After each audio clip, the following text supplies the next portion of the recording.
I would like to welcome you. My name is Ken Kettenbiel. I'm the Vice Chancellor for External Relations, and it's an honor to see all of you here today for our annual State of the University Address. In just a few moments, our Chancellor will come up and give his take on the state of affairs at U of M-Dearborn. We have three presentations for you today. One is talking about our Look to Michigan campaign, which was launched in the fall.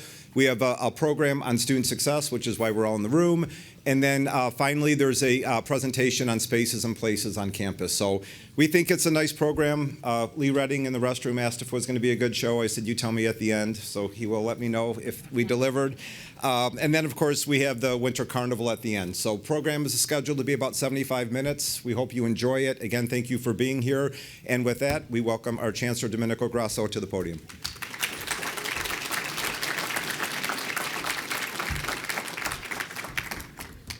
Thanks very much, Ken, and good afternoon. Thank you all for being here. I would like to extend a special welcome to Victoria Houston from the Governor's Office, Dearborn Heights Mayor Bill Bazzi, Tim Meyer, a member of my Citizens Advisory Committee, and from our, please, and not to be forgotten, from our branch campus in Ann Arbor, we have Vice President John Kinsey and Secretary of the University, who's sitting a little bit further back, and Assistant Vice President Jeff Evans from Ann Arbor, most recently CFO here at the University of Michigan-Dearborn. When we gathered for the State of the University program a year ago, we had the NCAA Football National Championship trophy that was an added attraction. Sadly, it has migrated south. This afternoon, we have much to reflect upon and celebrate. Our campus continues to be a vibrant, engaged, and welcoming community for our students, staff, and faculty. We're involved in all aspects of our community, from how we approach building a special campus culture to our initiatives in supporting students to transformation of our physical spaces. Student success is the bedrock of our strategic plan, and we'll spend some time learning about the several initiatives that have made it such an important part of our strategic plan from our colleagues in the Provost's office. Supporting these and other initiatives requires funding, so we'll learn about the Look to Michigan campaign and our goals as a university. We'll conclude by hearing about exciting physical changes to our campus that will lead to more students remaining here between and after classes. And of course, we'll have the opportunity to enjoy our Winter Carnival. We actually have winter of sorts this year. Last year was a little bit warm. First, let's talk about successes and our challenges and focus on our future. In 2021, we rolled out our strategic plan, the Go Blueprint for Success, with ambitious goals for our institution. We're doing exceedingly well in many areas. Our four-year graduation rate climbed from 22% in 2018, when I first arrived, to 38% in 2024. That's a 16% increase. That is truly incredible. Many factors have led to this success in graduation rate. Our students' determination, our professors' skill and mentoring, and our campus resources, and a community that is dedicated to seeing students across the finish line. Financial support is equally critical to earning a degree, and I'm so proud of what we offer our students and their families. This includes the promise of the Go Blue Guarantee, which expanded this fall, making even more students eligible for tuition-free education. The results of all this support is that 94% of first-time students, 94%, receive enough aid that their remaining obligation is commonly met through loans or work study is less than $2,000 total for a four-year education, which is now the price of a dozen eggs. Our support for practice-based learning and engaged classroom experiences continues to expand. I'm thrilled that half of our classes are now practice-based learning classes. This approach provides distinctive and creative opportunities for our students to prepare for the next phase of their careers. I commend the faculty who design these courses and the department chairs and deans who support them. Our faculty complement their teaching with essential scholarship and research. This includes impressive growth in work published in scholarly journals. In the past 2 years, faculty and staff annual citations and publications have grown from 13,500 to over 22,000. This is incredibly important because it's not enough to just get your work published, but if your work is being cited, it means it's relevant and important to other people in the field. And we now have 22,000 citations to our faculty work in 1 year. And we should applaud our faculty. Our faculty's expertise also appears more frequently than ever in the media. Our experts appeared in 119 major outlets in 2024. That averages to more than twice a week that the U of M-Dearborn faculty are in the news. Our research awards continue to climb.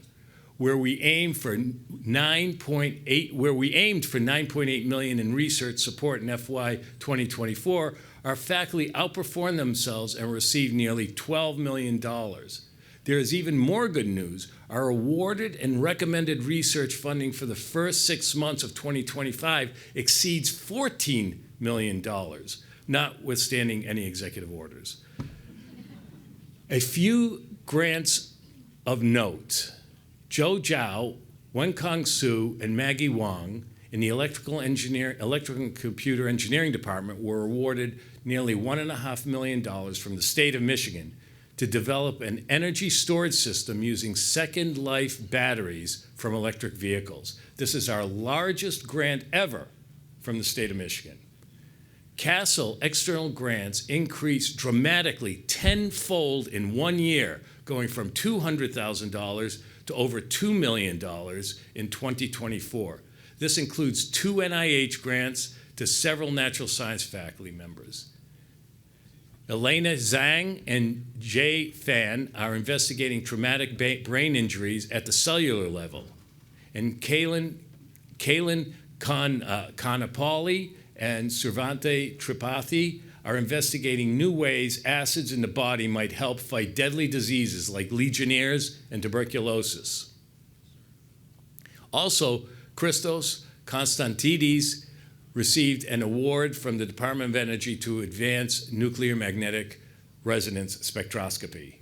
This year, I'm especially proud of the launch of our Office of Holistic Excellence, led by Sharia Carter, Rima Berry Hung, and Marie Wong. This office is expanding our commitment to being an inclusive, welcoming university that reflects the diversity of our world. One approach among many is through storytelling, because personal narratives showcase different perspectives. It also encourages respectful, informed dialogue, which we desperately need in today's world. This month, Insight into Diversity magazine featured our unique approach as one of its major stories. We have copies here today, and hopefully you picked one up before you sat down. And I encourage you then to read it and then sit on it again and ponder our efforts. We will also be featured in the magazine's podcast, Beyond the Quad. We are adding a series of KPI metrics related to holistic excellence that will measure our impact. We have a strong and deserved reputation for being a caring, accessible campus, and I want this sense of inclusion and empathy to flourish. You will see these new metrics later today when we send out our latest Go Blueprint for Success KPI report. We also have a reputation for being a highly engaged campus in our community. This April, we will be submitting our application to be reclassified as a Carnegie Community Engaged Campus. I want to acknowledge our Office of Community Engaged Learning in this effort. Another powerful example of engagement and success is the success and service of our alumni. For example, Carl Myers, a 1979 graduate who was elected to the Board of Regents and took his oath of office here earlier this month. He is the first U of M-Dearborn graduate in history to serve on the board, the university's governing board. I want to give him a big hand.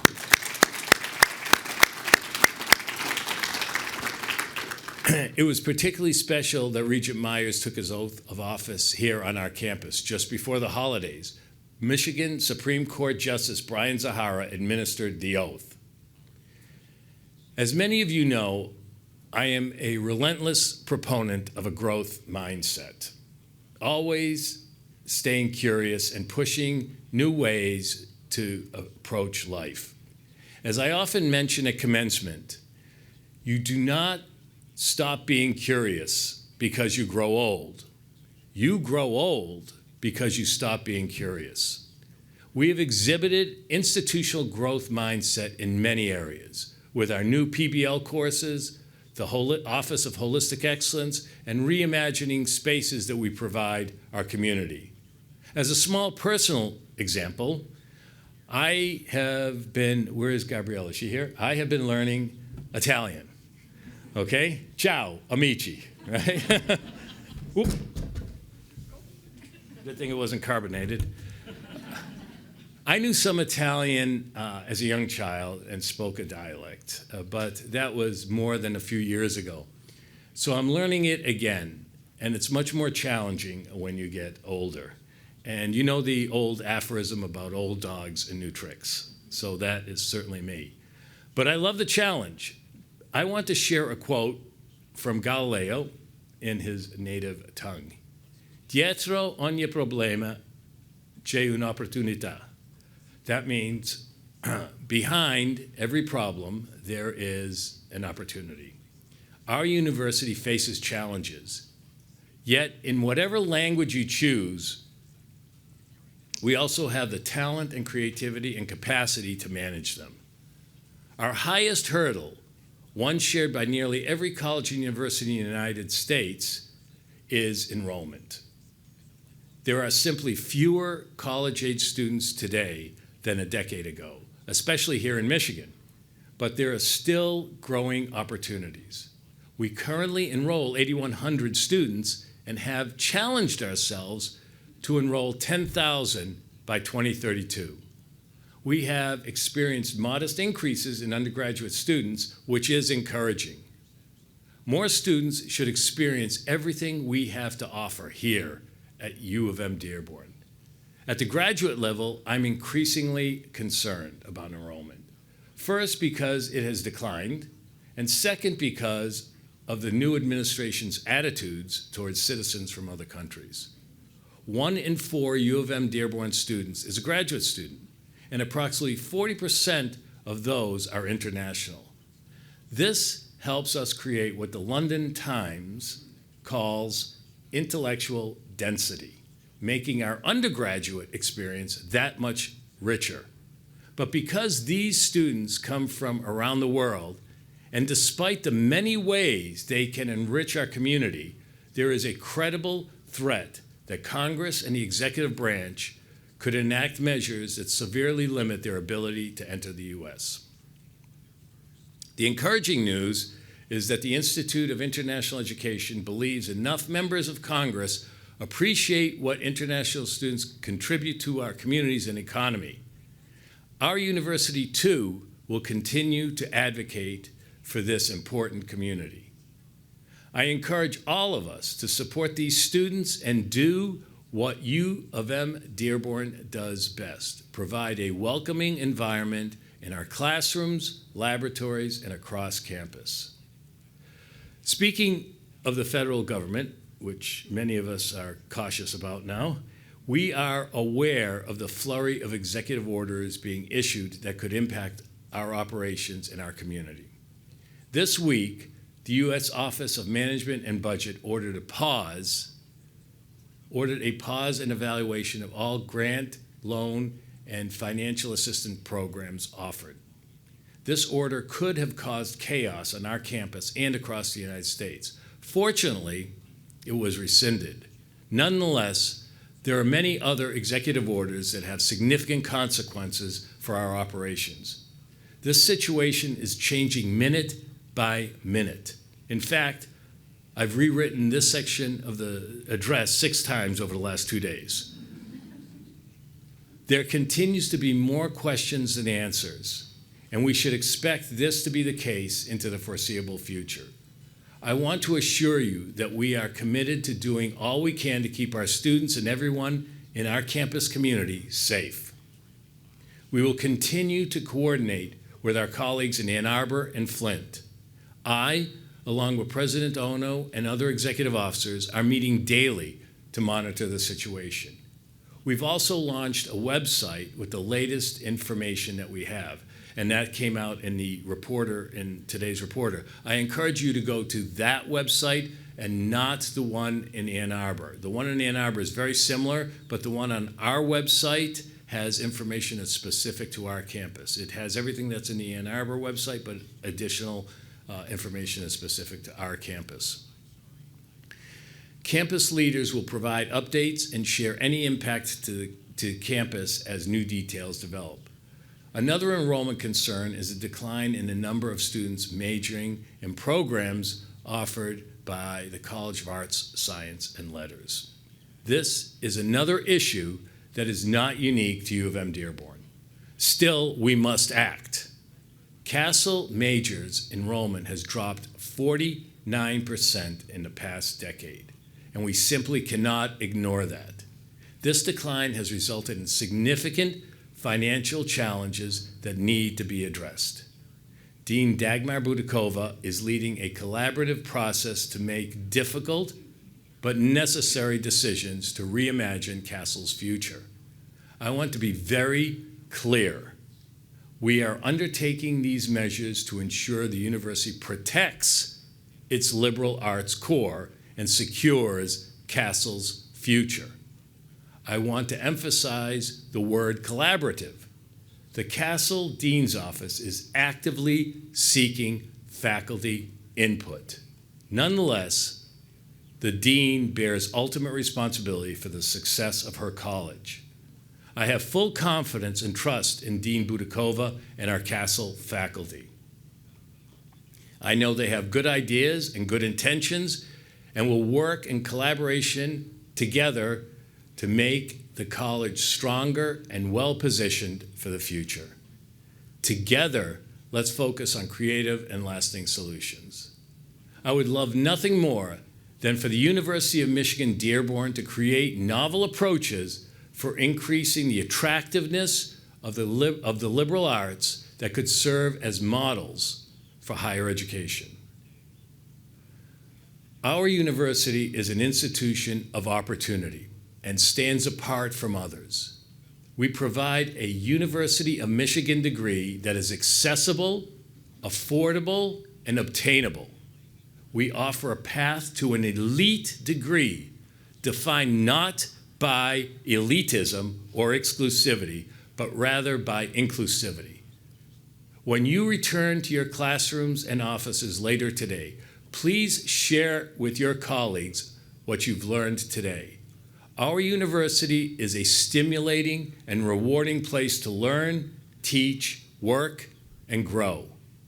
We are this special place because of your countless contributions, the visions of donors, and our combined belief in the promise and impact of the University of Michigan-Dearborn. Together, let's remain focused and committed to making a difference in the lives of thousands of students. There is no better feeling than knowing we are shaping their futures and the future of our world. Providing paths for our students to realize their dreams and securing support for these key campus initiatives are at the center of the Look to Michigan campaign that was publicly launched this past fall. I would now like to invite our Vice Chancellor for Institutional Advancement, Cassandra Ulbrich, up to the podium to talk about our campaign priorities, showcase how her team's efforts are supporting our campus and providing exciting news regarding a big event scheduled for May 1st. Cassandra, there you go.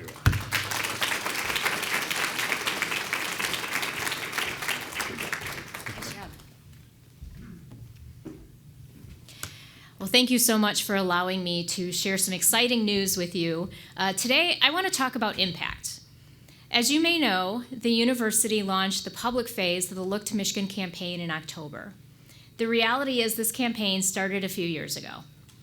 We were in what's called the silent phase for the past several years and have now launched the broad-based phase of the campaign, which is focused on private philanthropic giving to support university initiatives. You may have noticed on the way in a couple copies of the case for support, as well as some campaign items outside. Please make sure you take some of those on your way out. Generally, we aim to be between 40 and 50% of the total goal of the campaign by the time we launch the public phase. And today, it is my pleasure to share with you the progress to date. The University of Michigan-Dearborn has set an ambitious goal of $60 million. This is the largest campaign goal in the history of Dearborn, but accurately reflects the needs and the potential of the university. And as of today, we have raised over $28 million, or roughly 48% of our goal. These funds have been donated. Thank you. These funds have been donated by 4,450 donors, many of which are in the room today, and we thank you. And a few more, thank you, absolutely. And a few more that you're going to hear about soon. This colorful chart shows the breakdown of giving to date. As you can see, the vast majority of dollars raised, as represented by the purple box, go directly to student support. This includes scholarships, internships, support for student organizations, and the like. Of the $28 million raised to date, $19 million is for student support. Another $3.5 million is devoted to programmatic support and $2 million for research. Discretionary funds and facilities make up the remaining $3 million in funding. Now, part of the work that occurs in the silent phase of the campaign is identifying the giving priorities of the university and the colleges. Fortunately, as you know, Dearborn was already engaged in strategic planning.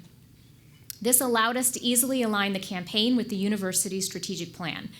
And as you know, the plan encompasses 4 main areas: student experience and success, faculty and staff excellence, holistic excellence, and economic sustainability. In addition, our overarching giving priorities include the university's focus on practice-based learning, scholarships, research, partnerships, and the campus master plan. There are a number of ways to make a donation or a pledge to the university. And of course, a cash gift is what most people think about when they consider making a donation. But the reality is, most transformative gifts are made through estate gifts, meaning that donors make a future pledge through their estate. The benefit of an estate gift is that the donor is recognized during their lifetime for their generosity, but are able to defer their actual investment during their lifetime. And today, we're in the coach-off room. The gift that led to the naming of this room was through an estate plan and remains the largest estate gift ever received by the University of Michigan-Dearborn. But estate gifts, absolutely. Estate gifts can take several forms. For example, leaving a bequest in someone's will or trust, or simply adding a beneficiary to a donor's retirement account or life insurance policy. So if you're interested in learning more about these giving mechanisms, please see any of us in institutional advancement. And while we're at it, if I could recognize our IA team, would you guys please stand up so everyone can see who you are? And stand up, guys.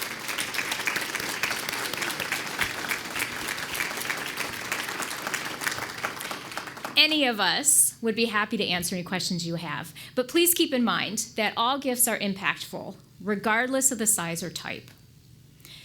So why are we doing this? Philanthropic giving can have a tremendous impact on our campus community. So I want to share with you a few examples of what that looks like. I mentioned one of our priority areas relates to the campus master plan.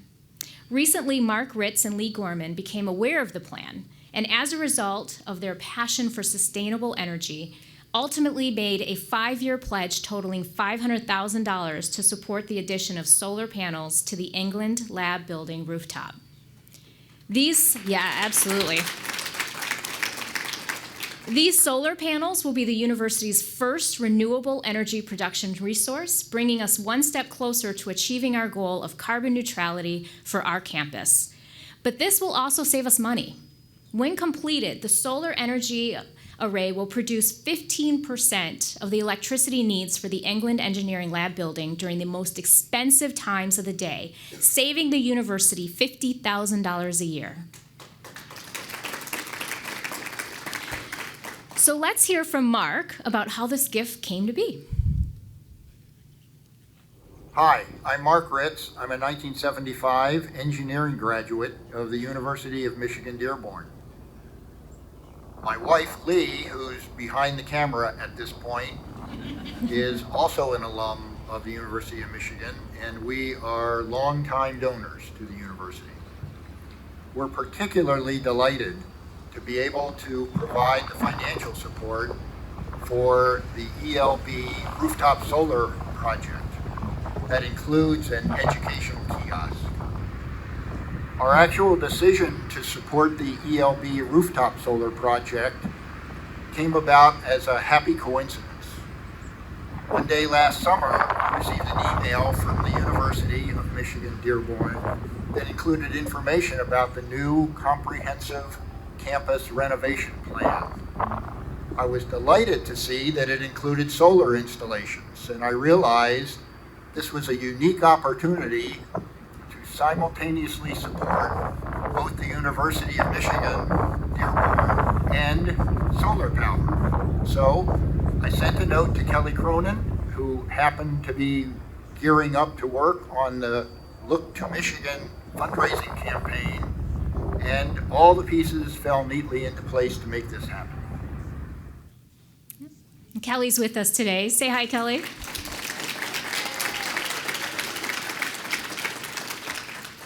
Well, and we apologize for the wind noise as well. Fortunately, wind is also an energy source, so we're doing well. Mark and Lee's generous gift will have a lasting impact on our campus, and we are truly grateful for their generosity. Another example, Dr. Sadaf Lodi and her husband, Riz Hussein, have made 2 cash gifts totaling $20,000 to the U-Dearborn Student Opportunity and Engagement Fund. You may recognize Sadaf's name as she was the recipient of the Alum of the Year award just last year. She's an OBGYN who credits her experience at U-Dearborn with setting her on a path to live her passion. This fund supports student needs, including the food pantry. In fact, this fund paid for the most recent order from Gleaners, resulting in 559 cases of food, or just over 9,000 pounds of food items, such as meats, fresh produce, dairy, canned and boxed goods, and additionally some personal hygiene products. This will cover between 400 and 500 visits to the food pantry. This may sound like a lot, but the reality is those visits will happen over the next month. Not the semester, the month. This is how in demand this service is.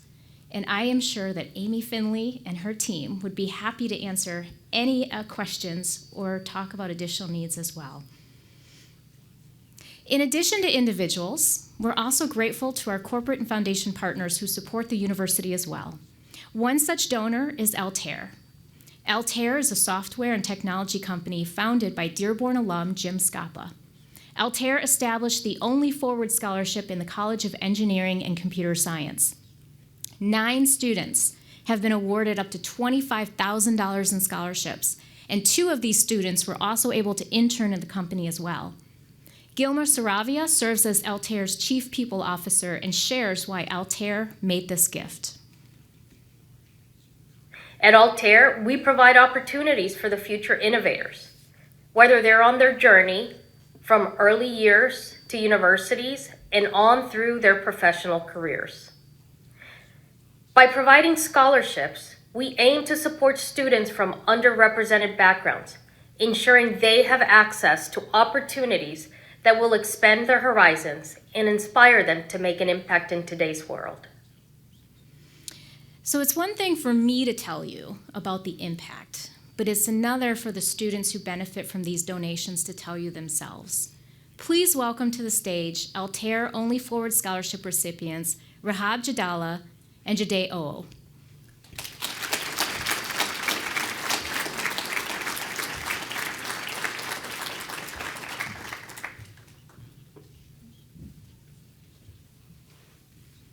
Well, thank you both.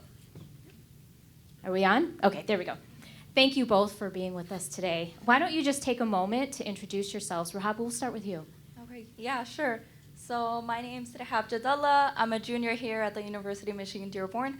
I'm studying computer science and mathematics. I'm really passionate about using technology to help human health and also to help increase accessibility in general. I also grew up in Dearborn, so I'm really, really proud to be attending this university. Just the culture of how encouraging and supportive the faculty and staff here are and the other students, and also just the opportunities that I've had over the past 3 years. I don't think I would find at any other university. Hello, everyone. My name is Jade Oo.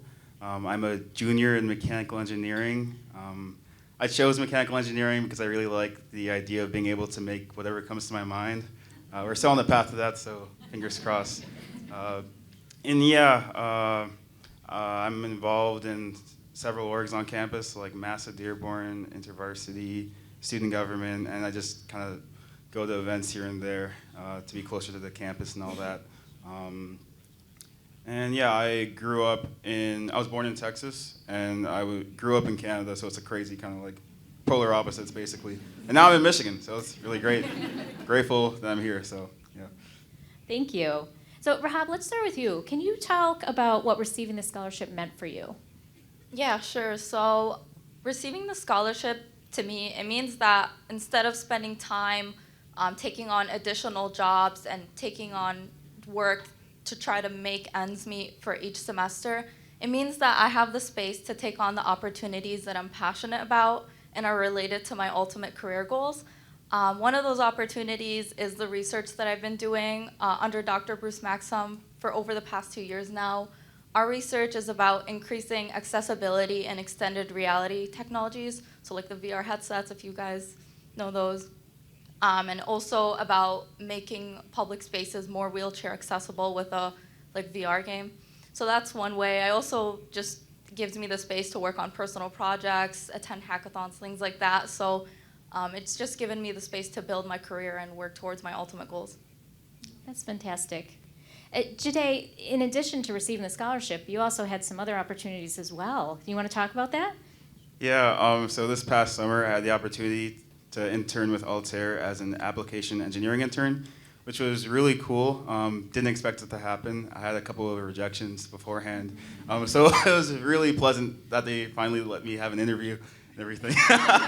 but now, we had a great experience. And it was so fun that I'm kind of currently considering pursuing the type of job I had as a full-time thing after I graduate. So that it was a very awesome opportunity. It was a really great experience. And you were kind of introduced to a different career path, right? Yeah. And what is that? And what are you thinking now? Yeah, so it's like a simulation engineer. Really just I guess you could kind of explain it as the stuff that you do in person, you're doing online or whatever, and you're just kind of, seeing the physics and engineering behind certain parts and all that. But it was pretty cool. I had fun with it, really. And it was really, so surreal, because every time I was there, it was I was just, walking past people. I walked past the CFO. I even saw Jim Scappa one time. And it was funny, because I shook his hand, but I forgot to say my name. So it was really awkward for a bit. But it was just, really fun, and it was, a whole lot of, iron sharpening iron. And, yeah. That's great. So life skills as well. Yeah, life skills, yeah. Learn how to introduce myself. That's great. Rahab, what are you looking forward to next? Yeah, so after graduation, I'm hoping to pursue graduate education and continue just the accessibility research that I've been working on. I'm also open to pursuing like an industry job, like as a software engineer. Actually, for this upcoming summer, I am going to be pursuing what I consider my dream internship at Stryker. It's a medical devices company, if any of you are familiar, as a software engineer in the research and development team for the orthopedics department. So really excited to be working on that. So yeah, thank you. That's fantastic. And Jide, based on your experiences here at U of M-Dearborn, do you have any advice to share with others? I'd say just keep on taking chances and keep on taking risk. It's never over until it is. Like even me coming to Michigan was a chance in itself. I used to school in Toronto for 2 years, and then I just came here because my mom introduced me to the school, and I was like, you know what, I'll take a chance. And then it's been a really great blessing in disguise. And then also like me applying to the internship was like a chance in itself, given like the previous rejections and all that. And like the position opened up after someone like withdrew. So then there was just like a slot open for me right then and there. And I kind of just like grabbed it, and then they called back, and then now we're here. So just continue taking chances, taking risk, and yeah. Well, thank you so much. Let's give them a hand. Thank you guys. Really appreciate it.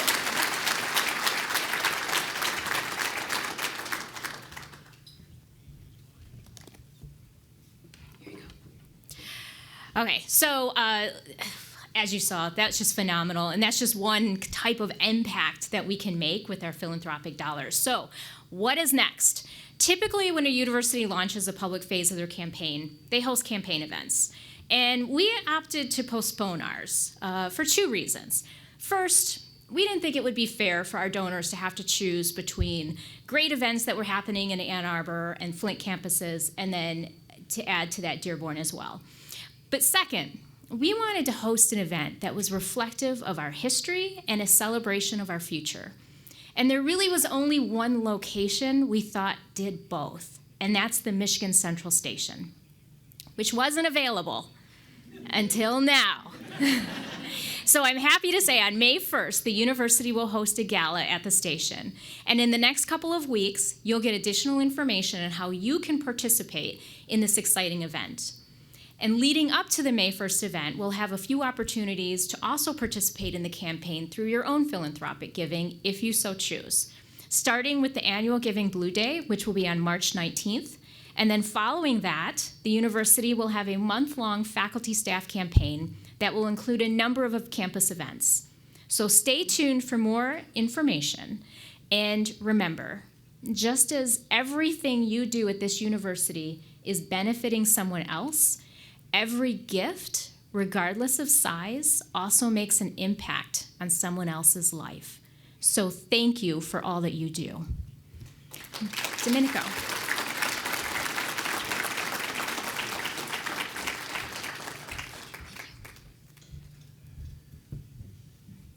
Thank you very much, Cassandra, Rehab, and Jade.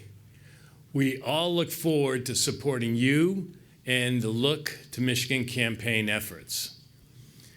Our next segment will provide details about a few new initiatives tied to student success, the foundation of our Go Blueprint for Success strategic plan.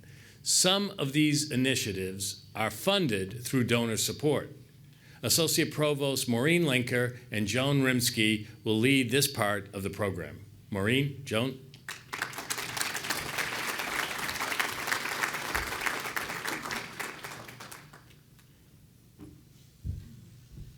Good afternoon, and thank you, Chancellor Grasso, to you and your team for the opportunity and the privilege to share some of the innovative and effective efforts really led by the people that I'm fortunate enough to work with. So I want to talk first about our Office of Academic Success. This team is led by Jess LaGrange and includes John Taylor, the coordinator of our Campus Writing Center, Lexi Solins, the coordinator of our Math Learning Center, Liz McDowell, who's the coordinator of our Science Learning Center, as well as Angie Hernandez, who is provides support for all of these folks together, in addition to our university curriculum committees. and Stephanie Sturgis Hall, who leads our supplemental instruction program, which is a program where we have students in the classroom to provide peer support for courses in which we have a pattern of students facing challenges. One of the center person there, Harry Cron, is one of our graduates, an alum. He went here as an undergraduate and a grad. He's moved on now to Minnesota for a success coach position there, so we're real proud of him. But this team together collaborates around supporting students in terms of writing, math support, and science learning, and together have come up with a lot of innovative approaches to supporting students, and I'll talk about some of them.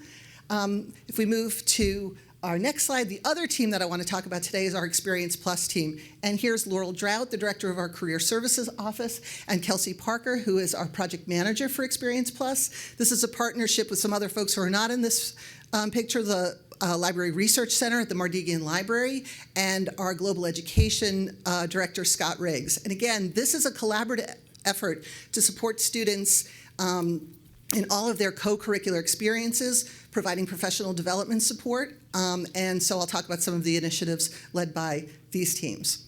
So first I want to talk about the summer undergraduate research experience. So this is led by Experience Plus. We've been managing the SURE program since 2021. It went into effect in 2018. We had a COVID pause, but Experience Plus picked it up in 2021.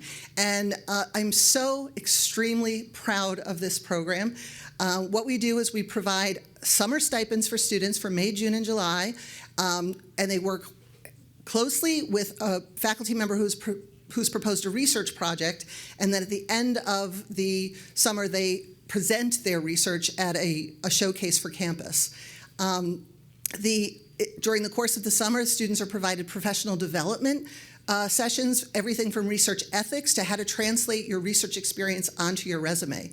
We've had tremendous success with this program. I want to thank the faculty who've been increasingly participating in this program. We've had a 68% increase in applications since 2021. Last year was our biggest cohort of faculty-student research pairs. It was 49 students who participated. That was up from 33 the year before. And we're just about to engage in our next round of reviews for 55 applications that have come in. You'll see that we have students and faculty from across the campus. We have Courtney here working with Professor Ji Fan, Kathy Bibang, who worked with Professor Wayne Fu, representing those colleges. And in chess, we have Sarah, who worked with Professor Lisa Martin, and Rayan, who worked with Professor Boy. And you can see some of the things that they say about the experience. So really proud of the work of these students and the faculty who've put in the time over the summer. And we hear from students that the SURE stipend, which is $1,000 a month for 3 months, has made the difference for them staying on campus through the summer, working closely with their faculty member and taking courses.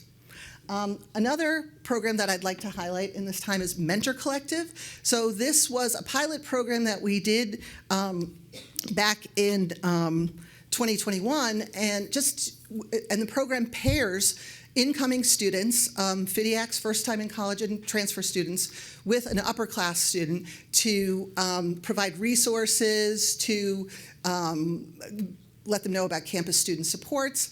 And we saw some significant retention increases after 2 years of piloting the Mentor Collective program. We saw, for instance, the first year retention rate increase from about 80% to 87%, and we saw the second year retention rate go from 75% to 85%. So with that, this was an opt-in model. Students could volunteer to opt in to be either mentors or mentees. With the success of the retention, we've now moved it in fall 2024 to an opt-out model. So all incoming students are enrolled in Mentor Collective, paired with another student, and can make the choice to opt out. But we've seen about a 228% increase in participation with the opt-out model, and about 500 connections, about 5 a week on average, with mentors and mentees. And occasionally we have mentors noting red flag issues where students might need extra and particular attention. So we're real proud of the efforts of Mentor Collective led by Experience Plus, and you can see here just some quotes from the students who've been participating in this program. The other thing that is new this semester, or new in fall 2024, and that has been really successful is the NAC tutoring program. Again, this was led by the Office of Academic Success. So one of the things we've heard from students is that they wanted a wider range of courses where they could be tutored, and where they also wanted to be tutored at different times of day, and we kind of had a sort of 8 to 5 model. Students were looking for tutors at 10 p.m., 2 a.m. in the morning sometimes. So with a lot of research that was done by Jess LaGrange in the Office of Academic Success, we opted onto the NAC platform. And what this does is provide any student on campus with a B+ or better in a course becomes eligible to become a tutor. We have some modules and training that our students do, and any student who's seeking tutoring can go online and request a tutor, much in the way that you might request an Uber. So there's a matching that's happening online. A student will say, at this time, I need somebody at this subject, and then whoever's available will log on. And the students are paid $15 an hour for the work that they're doing.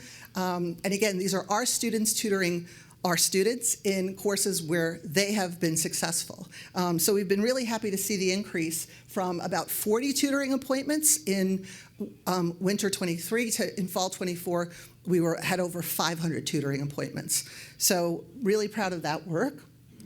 And then lastly, I'll talk about Wolverines at Work. So this was an initiative with Experience Plus, but in partnership with lots of other people on campus, some of whom are here. But we realized that in looking at campus student employment, that is the students we are employing on campus, 35% of our workforce on campus are campus student employees, students who are working here on campus. And we thought, in Experience Plus, we thought this is a really great opportunity for students who are already here on campus and getting paid to provide professional development and career development, both supporting them in their aspirations and also supporting supervisors of students on campus. So we have thus far received $75,000 from the Strata Foundation for the work we've been doing. We've done 2 pilot programs with one with Student Affairs, and we have 79 students total who've participated. This has included surveys that we did of the student experience, as well as supervisors. Digital storytelling, which is an initiative the library was leading, but we did it with our students who are employed on campus to talk about their career journeys. We did an audit of student job descriptions. We formed a student advisory employment council that is made up of folks on campus. And some of the new resources that have been created is a new student employee handbook, a template for supervisors for posting student jobs. We've heard a lot about how do we understand federal work study, and we've been working on FAQs for that, and then creating a professional Canvas shell for supervisors. And Career Services has been leading lunch and learns for supervisors. So we've been seeing some really good impact from the efforts cross campus on making student employment a high impact practice where we can really create some professional development. But I want to show you just an example of one of the digital stories that emerged from the first pilot we did from one of our students, Brianna. So I'll turn to Brianna. The unknown was the greatest monster in my life. Anything unknown to me, public speaking, leadership, and stepping out of my comfort zone, was intimidating. I found it easier to avoid the unknown rather than face it head on. Little did I know, the opportunity to work as an on-campus employee at the University of Michigan-Dearborn would not only shape my professional life, but also transform the very essence of who I am. It all began with a hesitant step and an excess of nerves going into an internship at Career Services. I doubted that my previous experiences as a restaurant server would be of any use for their offices. Each day presented a new challenge, a chance to grow beyond my perceived limitations. I quickly adapted to this new environment under the guidance of my amazingly patient and kind supervisor, Jen McLeod. Her and the rest of the Career Services team saw something in me that I had not yet seen in myself. It motivated me to push myself and ignited a spark inside me. As the days turned into weeks and the weeks into months, I found myself yearning for more. Fueled by newfound motivation, I seized the opportunity to cultivate my psychology major by transitioning into the role of a mental health and wellness peer educator at CAPS. Amidst the compassionate guidance of mentors and the canvas of creativity, I've been able to design initiatives, orchestrate events, and nurture interpersonal connections that have allowed me to discover facets of myself I never even knew existed. But my journey didn't stop there. As a supplemental instruction leader, I am a pillar of support and encouragement for my peers. I appreciate every moment at the University of Michigan-Dearborn. I'm constantly surrounded by nurturing supervisors who root for my success, where my work environment respects my academic commitments, and I've collaborated with the most upstanding and motivating peers. My 3 jobs on campus never truly feel like work. I always look forward to collaborating with my peers and connecting with new ones. It's no wonder why I genuinely feel rewarded after every shift. Yet, beyond these tangible accomplishments, the true metamorphosis occurred within myself. The timid, shy person I was 5 years ago would not recognize the strong, confident, and independent person I am today. Where once I stumbled over words and shied away from the spotlight, I now feel empowered to command rooms with determination and poise. My time as a student employee has made me view the unknown as a welcoming challenge, offering me more opportunities to embrace my strengths and improve my weaknesses. The unknown is an advantage rather than an obstacle.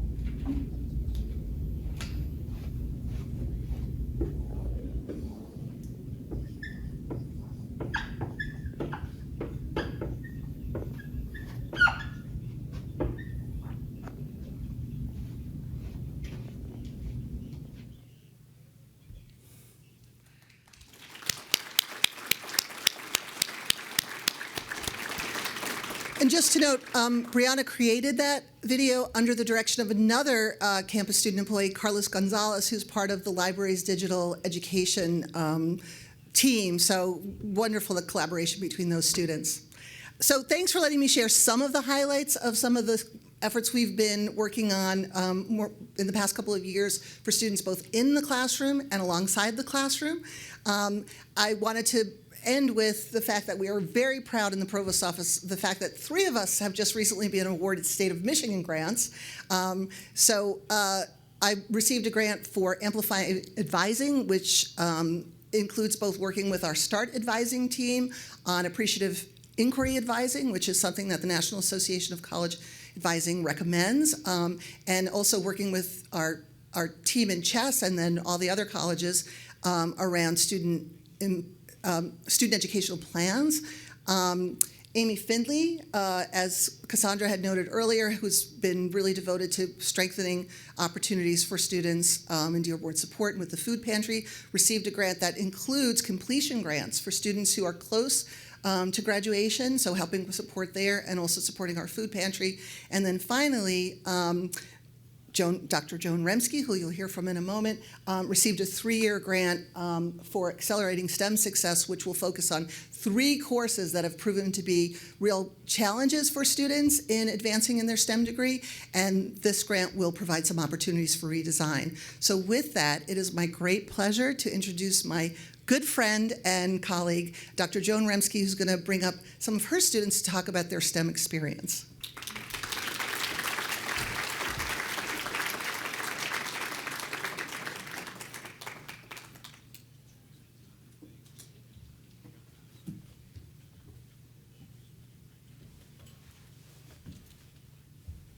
Thank you so much, good friend and Associate Provost Maureen Linker. Thank you for that. So while I'm really pleased to share this new grant that we received from the state of Michigan, I'm also extremely honored to be able to be in this room and present the results from a different grant that I received a few years back. It's a project that is very near and dear to my heart. It's called the STEM Scholars Program. So we are currently in year 3 of a 6-year grant that is funded by the National Science Foundation. The goal of the project is to support academically talented, low-income students who are pursuing degrees in STEM, and also to strengthen the local STEM workforce. So right now we have had 52 students so far who have been admitted to this program. We're already at capacity. And I'm going to share some very interesting results. I think you can see them on the slides. I'm super excited about the numbers. Please know I'm a mathematician by training. So the grant provides a number of different opportunities. First and foremost, we heard from Cassandra the importance of financial support for students on our campus. So the National Science Foundation has generously provided full tuition scholarships for the students in this program so they don't have to worry about paying for their tuition. We also have a number of academic supports that we're providing for our students. So first and foremost, we're providing what we call a limited cohort model. We invite students into this program as freshmen, and then we place them together in 2 courses during their freshman semester. That is the only cohorting they receive. They take a foundations course from Professor Patrick Beauchesne in Castle, who does a fantastic job with them.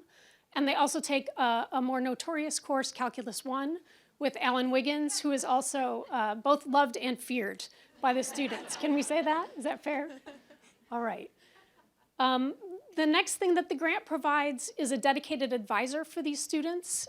Dina Shohati is really the backbone of this operation. She keeps track of these students. She solves problems both big and small. She has been an amazing support system for these students. We heard from Maureen Linker the importance of research and students being active in research projects. So this grant provides a research stipend for each student so that they can work in a faculty member's research lab. So far, out of the sophomores and juniors that are in the program, about 35% of them have already completed a research project working with faculty, so that's pretty fantastic. And last but not least, the students have mentoring, both between peers, with students in the other cohorts, and also we have some dedicated faculty members who work really hard with these students, and I really appreciate all the work that they've provided to these students. So as you can see on the slide, we have a pretty incredible retention rate. So of the 52 students in the program, 98% of those students remain on our campus. This is the very first semester we lost 1 student. She went to our branch campus down the road in Ann Arbor. So we don't feel too bad for her. The other statistic I'm very excited about is that 96% of these students remain in STEM degrees.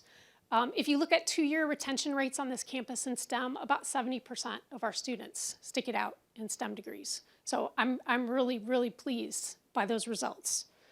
What else do I want to share? There's a graph. I like graphs. So one thing on the graph that you can see is the GPA change between students who participate in STEM Scholars and the usual cohort here at U of M-Dearborn. I want to point out that we expect increased GPAs probably in the classes that we've cohorted them in because we take extra care of them. But some of the courses on that graph, some of the classes on that graph represent non-cohorted classes. This means these were courses that students took on their own. So this togetherness, this sense of community that they're getting this first year really helps them through. And again, I'd love to share lots more graphs and numbers and slides, but we thought it would be best if you heard from our students. So today, I'm really pleased to be joined here on stage by 2 of our fantastic students, Zara Alamara and Miriam Hazimi. Zara is a junior. Zara is a junior studying biochemistry. And Miriam is a sophomore studying software engineering in the College of Engineering and Computer Science. So welcome to both of you. So I want to ask you a couple of questions. The first one is, we all know that sometimes students stumble a bit when they transition to college. That freshman year can be really difficult. I'm wondering if you can share with us how STEM Scholars helped you adjust to life on a college campus. So STEM Scholars helped me connect with peers that were pursuing similar majors, which always allowed me to seek advice with classes that I was struggling with. And professors were always accessible outside of lecture times. For example, Professor Wiggins was always willing to help, even in classes that he wasn't teaching me, which always helped in everything. So for me, STEM Scholars is the reason I actually came to U of M-Dearborn. At first, I was supposed to go to Wayne, and then I got one phone call from Professor Rumsky, and that changed everything for me. throughout my experience with STEM scholars, I was able to build strong relationships with my peers, administration, and faculty, which is very important when it comes to education. Thank you both. That's great to hear. We heard Associate Provost Linker talk a lot about student success initiatives and how important they are to helping students get through their college experience. I wonder if you could talk about some of the things that you've been involved with and what's made a difference in your studies here. So currently I hold many different leadership positions on many different e-boards for student organizations. For example, I also have an campus job, and that's with the Office of TRIO. I'm a program assistant for Gear Up.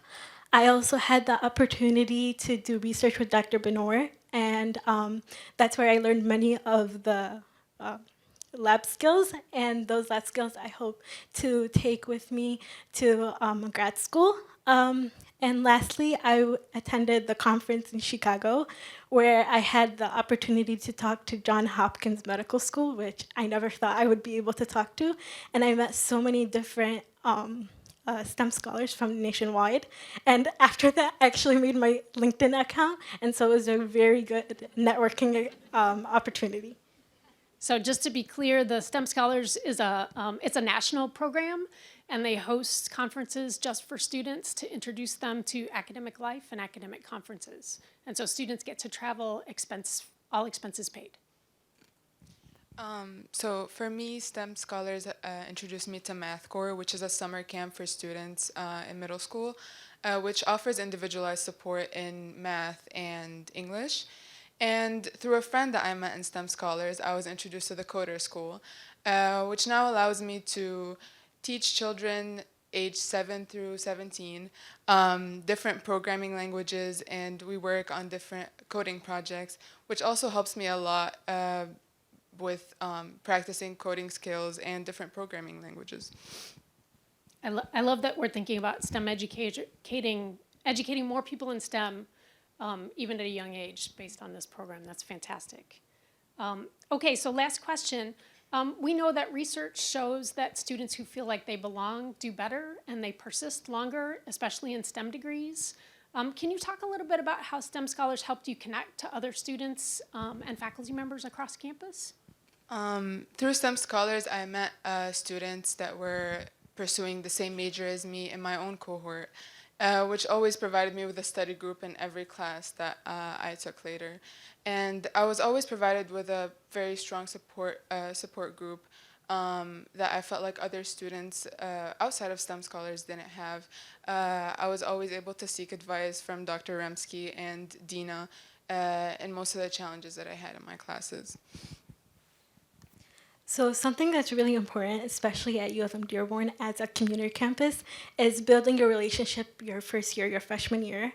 And so through STEM Scholars, I had so many different friends, and it was very crucial to keep me going, to study when it feels impossible, to ask for help when I need it. And as someone that's a perfectionist, I hate asking for help. But it was very important. They kind of motivated me and helped me work to ask for help whenever I need. I love that. I hate asking for help too. That's really great. So just one last question really quickly. You both have really bright futures ahead of you. Where do you see yourself in 5 years? I'm hoping to be finally graduated with a software engineering major and hopefully pursuing a master's degree in artificial intelligence.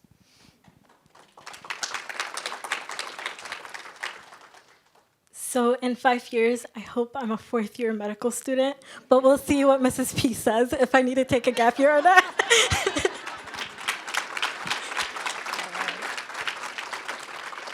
Well, thank you both so much. That was really great. We have no doubt your future will be bright.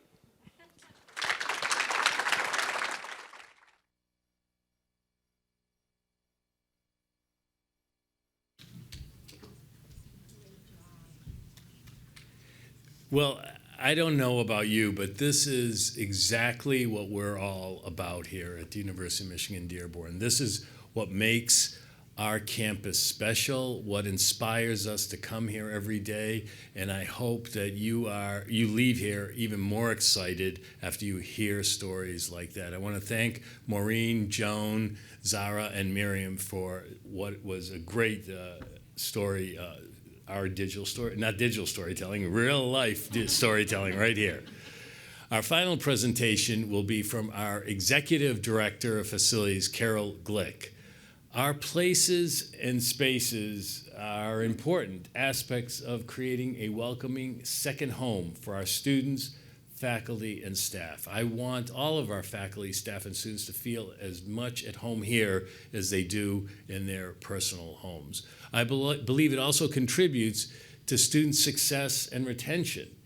Carol is going to talk about the changes that are happening right here at the RUC, as well as providing early concepts of what the future homes of COB, College of Business, and CHES, the College of Education, Health, and Human Services, will look like. Carol, I'll turn it over to you.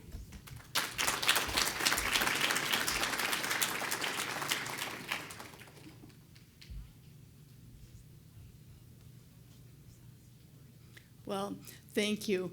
I'm really pleased to be here today to talk about space and place on our campus. This is a really good time for this conversation. We've just completed our comprehensive campus plan, and now we have a blueprint for the development of our campus for the next 10 years. So first, I'd like to talk briefly about the CCP, our comprehensive campus plan. Then I'd like to touch on the design process itself. And finally, to wrap up with a look at some of the projects we have coming up. We've had a lot of conversation about this over the last year, so my intention is not to go into this comprehensive campus plan in great detail, but to talk about some of the things that I think are pertinent to the state of our university today. So the first thing is that it's essentially a 10-year roadmap. So we're not going to tackle everything at once. Second, the comprehensive campus plan is designed to be a living document that aligns with the university's strategic plan. So that means every year, as we reassess the strategic plan, we'll also look at the CCP to assure that our infrastructure and our campus environment supports the strategic direction of the university. But even before we had approval to update the comprehensive campus plan, we knew that we needed to redevelop the heart of our campus. The Renwick University Center, the Mardigian Library, and the spaces that are in between those. So two pillars of our strategic plan actually drove that thinking: student experience and success, and economic sustainability. What we heard very clearly was the critical importance of providing access to seamless academic programs, support services, and social activities that allow our students to thrive during their time on campus. So together, the University Center and the Mardigian Library offer a central location that we think can become the focal point of our commitment to student experience and success. We also saw an opportunity to reimagine the space between these two buildings. So not just as a path that physically connects our academic life and our student life, but also as a place where we can be outdoors and engage with each other. A space where we can relax and connect. We can play games, we can have lunch, coffee, study, listen to speakers or concerts. Maybe add an overhead canopy and some seating across that long walkway. And as you come in through the central entrance, your line of sight will then be drawn to this center, this vibrant and compelling part of our campus, which brings us to the second item in our comprehensive campus plan, and that is our campus lacks a compelling main entrance, a place that says you have arrived at the University of Michigan-Dearborn. So that's one of the things that we intend to address fairly early on in the implementation process for our CCP. before we talk about projects specifically, I want to spend a few minutes on the design process itself.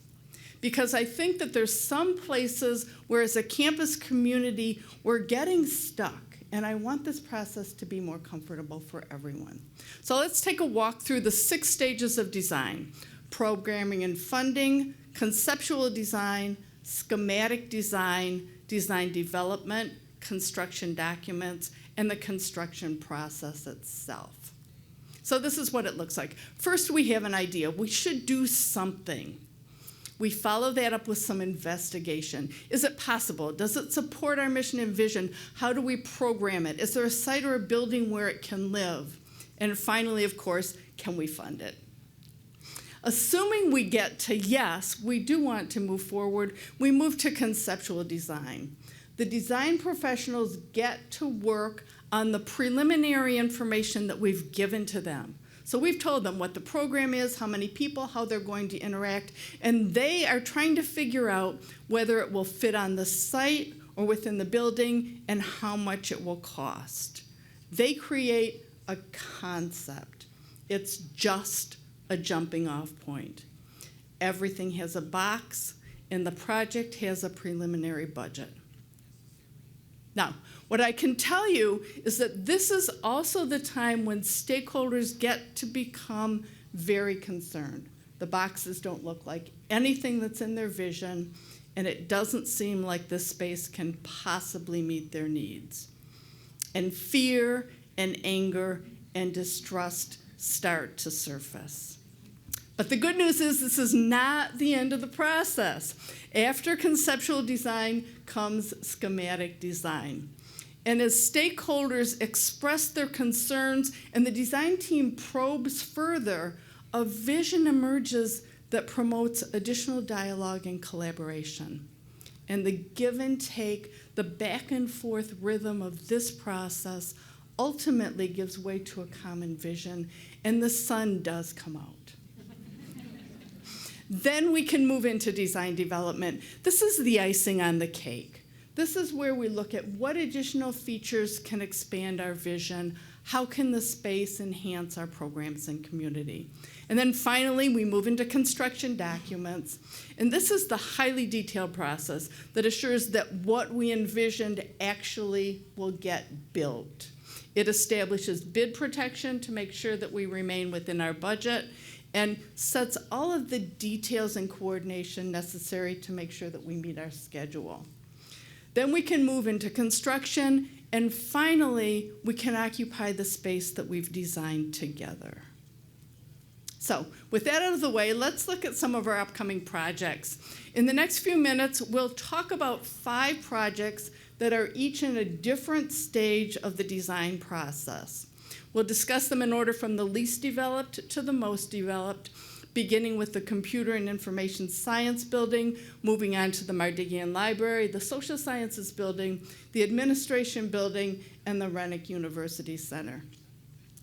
I'll show you some layouts and some highlights that sort of point to the differences between the design phases. But what I want you to know is that these layouts are intended to be representative visual aids only. Don't try to find your office. So the CIS renovation is our first project. It's our oldest unrenovated building, and it needs significant work. Like the NSB and ELB renovation, we will need support from the state to fund this project. So we've completed the initial investigation. We've outlined our programming and our annual capital outlay request for the last 3 years.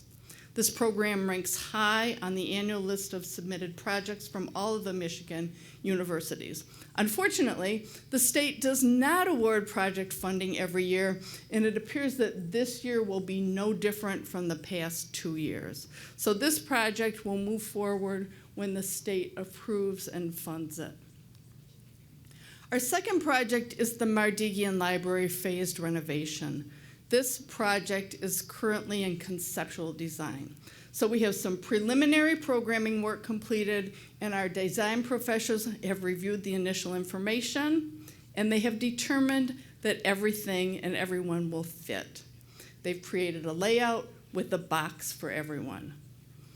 Now, what I want you to remember is that this is conceptual design. This is the most scary part of this project.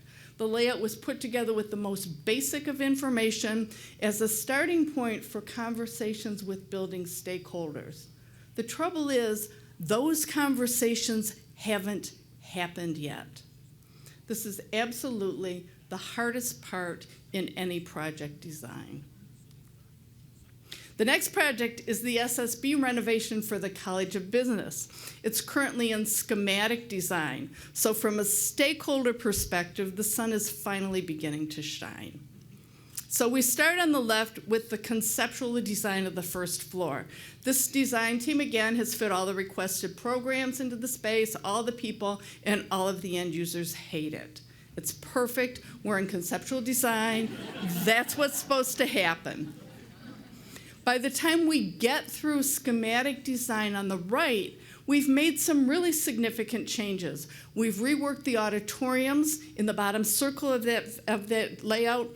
SSB 1500 gets a level floor, which creates some space for some labs. We've opened up the hallways and filled in the center stairway, creating these purple spaces that you can see that create some collaboration spaces and some larger gathering spaces. Everyone who worked on this design remembers all of the angst, the difficult conversations, and the back and forth dialogues that it took to get to this point. But now our stakeholders have something that they can agree to, and it's beginning to feel exciting. And from what we have today, we can create this vision for tomorrow. The photo and the rendering are from the same vantage point. But in the rendering, the walls on either side of the hallway have been moved, creating these new collaboration and gathering spaces. As of today, we've completed conceptual design and started schematic design. We'll continue the design process in February, bid this project in early 2026, begin construction in summer of 2026, and move in summer of 2027. Our next project is the AB renovation for the College of Education, Health, and Human Services. In keeping with those same two pillars from the strategic plan, student experience and success, and economic sustainability, the university's senior leaders consolidated their teams into one side of the administration building to welcome our students in chess to the main campus. This project is currently in design development. Again, we have our conceptual design layout for chess on the left, lots of boxes, everyone fits, everyone hates it. As we move through schematic design, we move spaces around. We create additional collaboration spaces and co-locate teams who work together. People are beginning to feel that they can move into this space. On the administrative side of the building, similar things are happening as we go from conceptual design to design development, which is the layout at the top right.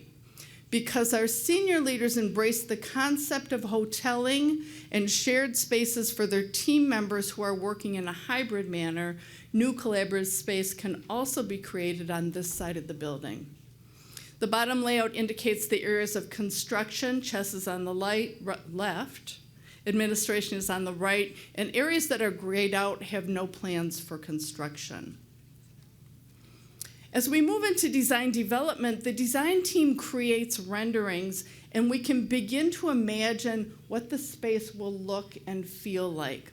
These are some collaboration spaces in the new chess area, and now our stakeholders are getting excited. This project is just finishing design development, and we'll be moving into construction documents and bidding. Current AB occupants will move to SSB in May and remain there until the construction is finished.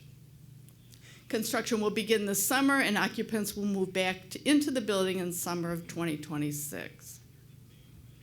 All right, our final project is the Rennick University Center. This project is currently in the construction phase, so we can really see the development of the vision through all of the phases. Looking at the schedule, we can see that we are completing final construction and punch list and that we have tours available today as part of the Winter Carnival. Next comes furniture installation, followed by move-in during spring break. On the right, you can see the layout at two different design stages. On the top right is the conceptual design layout, lots of boxes, stakeholders are generally not happy. But the layout below is the completed schematic design of the space that's highlighted in the red oval. We've had lots of conversations with our stakeholders, moved things around, and developed a lot more detail. Now we can begin to see where everyone fits and how the space will function. As we move into design development, we get some renderings that give us an idea of how the space will look. Because this project is at the end of construction, we have photos of what the space really looks like. So this is the fireplace lounge as it was rendered on the left and as it was photographed last week on the right. You can see it's not exactly the same, but the feel is very consistent. We don't have furniture yet, but this is what you'll see if you take the tour today. On the left is the Hale Lounge as it was rendered in design development, and on the right as it was photographed last week. And last but not least, this is the one-stop workroom as it was rendered and as it was photographed. So this concludes the walk through our current and upcoming projects. I hope you've enjoyed this look at some of the behind-the-scenes details that are near and dear to my heart. And thank you. Thank you for committing your passion, your expertise, and your vision to this journey. We are better together.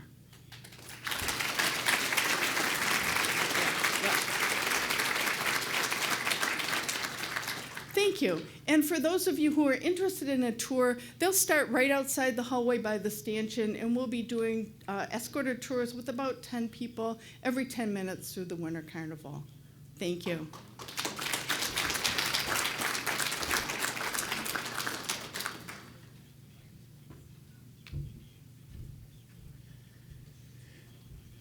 Thank you very much, Carol. This really concludes this year's State of the University Address.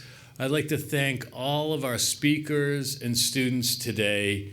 Ken, Kristen, back there, Melissa, and the External Relations team for your planning and organization of today's event. I'd like to thank Kim Clark especially for helping me a lot, I must say, with my remarks. And Greg Taylor and the UUE team, and Joe for room setup and AV support, and Amy Finley and her team for organizing today's Winter Carnival, which I hope you can all enjoy as you leave today. Finally, I'd like to thank all of you for coming today and for doing what you do each day to make U of M-Dearborn such a special place. I hope you can take advantage of the RUC tours that Carol just mentioned in her presentation, and I will remain here if you would like to come up and talk about anything that's on your mind. I wish you a great afternoon. Go Blue, go Dearborn.